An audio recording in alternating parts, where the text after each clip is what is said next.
Today, we're diving into the absolutely unbelievable story of Raj Mehta. This is a man who went to the darkest places you can imagine. We're talking crime, addiction, the absolute bottom. And somehow, he came back with a mission to pull others out of that same fire. I mean, just listen to his own words. That one sentence, it lays out a journey that honestly sounds impossible. From being written off as a hopeless case to reaching the absolute peak of academic success. It's just staggering. So the big question is, right, how on earth does something like that happen? It's not a magic trick. It is a brutal, painful, and in the end, an incredibly inspiring story. We're going to walk through that entire journey, starting from a childhood just riddled with trauma, all the way to a life built on redemption. To really understand how high he climbed, you first have to see just how far he fell. And for Raj, the seeds of that disaster were planted very, very early on. Just look at the foundation he was born into. The amount of generational trauma is almost hard to comprehend. His parents were survivors of some of history's most horrific events, and they carried those deep, deep scars. So he's born into that world, a biracial kid in Indiana at a time when his parents' marriage had only just become legal. He was an outsider from day one. He was rejected by both his German family and his Indian family. He had no place where he truly belonged. And that feeling, that deep-seated belief that he was a mistake, that became the wallpaper of his entire childhood. And the pain was just immense. We're not talking about teenage angst here. This was a 7-year-old kid, a second grader, who was in so much emotional agony that he tried to end his own life.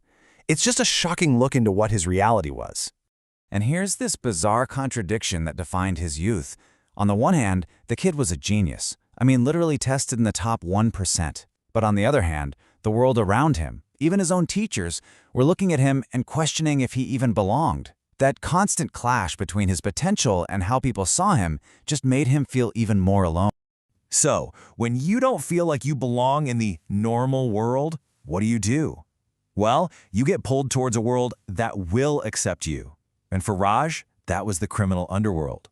He was desperate for a male role model, and he finds one in his Uncle Kurt on a trip to Germany. This guy was everything a lost kid would find cool. He was charismatic, confident, and, as it turns out, a major international drug smuggler. He showed Raj a life of money, women, and total rebellion. Now this is a moment.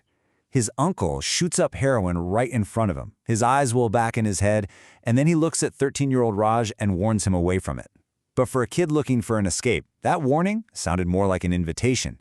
He later said he thought to himself, I need to feel like that one day. And things went downhill fast.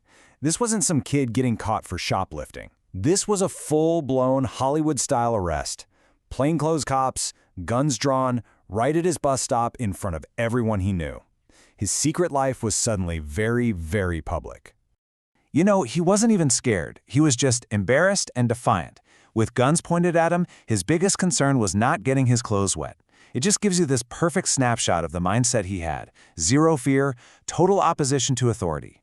So the system sends him to a place called Children's Village. Sounds nice, right? Kind of like a summer camp. Well, it was a juvenile maximum security prison. And there he got the official label, Dangerous Young Man. He was convicted of 4 felonies. As far as the system was concerned, his fate was sealed. After getting out, his spiral just got steeper. He went from being a dealer who, believe it or not, had his own moral code, like not selling to women or kids, to becoming a complete heroin addict himself. And this is where the story goes from dark to pitch black. 24. Just let that number sink in for a second. 24 times he overdosed so badly he had to be hospitalized. 24 times he came face to face with death. This wasn't just a habit. It was a slow-motion suicide. So you might wonder, how do you finally hit rock bottom after you've already overdosed 24 times? Well, it was this final, brutal sequence of events. First, he loses custody of his daughter in court, a pain he'd never known. His response? He overdoses 3 more times. And then came the final humiliation. It's his birthday, he's got his last $50 in his hand, and his own dealer looks at him and refuses to sell him drugs. He wasn't even considered a good enough customer to be a junkie anymore.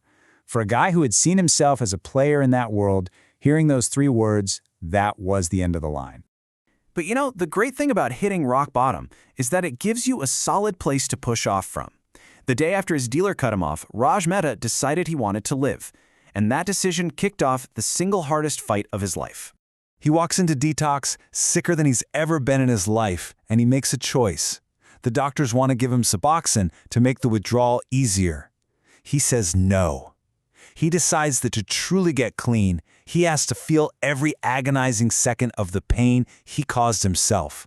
No shortcuts. At one point, a nurse tells him, you know, statistically, you only have a 5% chance of staying sober.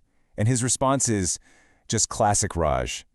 He says, well, there's only a 1% chance I should even be alive right now, so 5% sounds like a huge improvement. I love my odds. It's that same defiance, that same dark humor that got him through. And let's be crystal clear, this was absolute hell on earth. We're talking 3 straight months of being violently ill. Nights where he'd sweat through 4 t-shirts, waking up drenched every hour. He even kept a loaded gun by his bed, not for protection from others, but as a comfort, a final way out if the pain just became too much to bear. So, after surviving that self-inflicted nightmare, what happens next? This is where the story shifts from just survival to something else entirely. This is the redemption. Okay, check this out. In 2007, he's a patient at Brighton Hospital, detoxing. Fast forward just 3 years. 3! After getting a master's degree from the University of Michigan with a perfect 4.0, he's back in that exact same hospital, only this time he's a licensed therapist working on the very floor where he was once a patient. But he didn't just get clean for himself. He took all that fight, all that pain, and channeled it into a purpose. He created symbols of strength like this drug-free fists logo, and he made it totally free for anyone in the recovery community to use. He wasn't just escaping his past. He was using it to build a future for others. He doesn't just call himself a survivor or a therapist. He gave himself a new title, an addiction killer. He took every bit of the trauma, the violence, and the darkness from his past, and he weaponized it for good, fighting to give other people the second chance that he fought so damn hard to earn for himself.